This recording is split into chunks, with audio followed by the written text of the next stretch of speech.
Hello, and thank you for watching Action Toy Spotlight, where we'll be shining our spotlight on the True Heroes Hovercraft with Battle Tank. The True Heroes Hovercraft is a unique piece for any collectors of 4-inch military figures. Though I feel the crew positions were inspired by the G.I. Joe Killer Whale, this aspect was combined with an LCAX cargo deck to allow the hovercraft to ferry vehicles, troops, and cargo from sea to land. I have some issues with this vehicle, and the first most obvious one is the large guns that fire Nerf dart-like projectiles.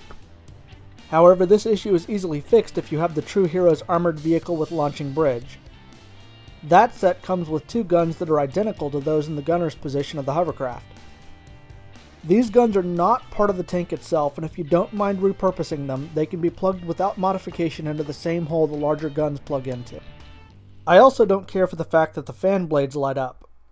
Not only is that action just pointless, but the power and electronics require a very boxy, otherwise useless housing taking up the back of the vehicle.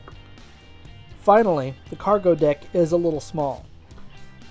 I think if the manufacturer had gone all the way with a more LCAC-inspired deck, they could have expanded the length of the deck without significantly increasing the overall size of the vehicle. An LCAC includes a ramp in the rear between the fans, allowing vehicles to drive on and drive right off. Had the manufacturers made that change, they would have simply needed to move the fans and the crew positions to the sides. The positive, though, of having this amphibious transport in your collection outweighs these small issues. The primary use for a vehicle like this is moving its payload onto land, and not only does the hovercraft do that well enough, there's no other toy capable of doing so.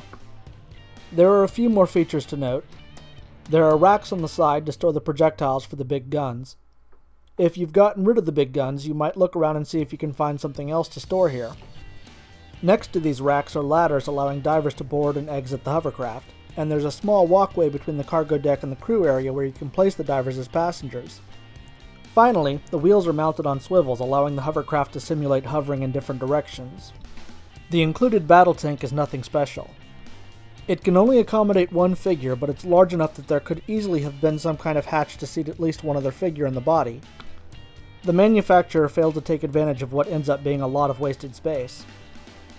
The turret rotates, the gun elevates, and there's a machine gun for the figure in the turret.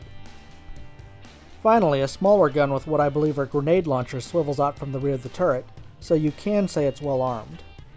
I should point out very quickly that this set came with two figures, though we've unfortunately already misplaced them, and it comes with decals which have not been applied. We'll take the last few moments of this video to show you how some vehicles fit on the deck.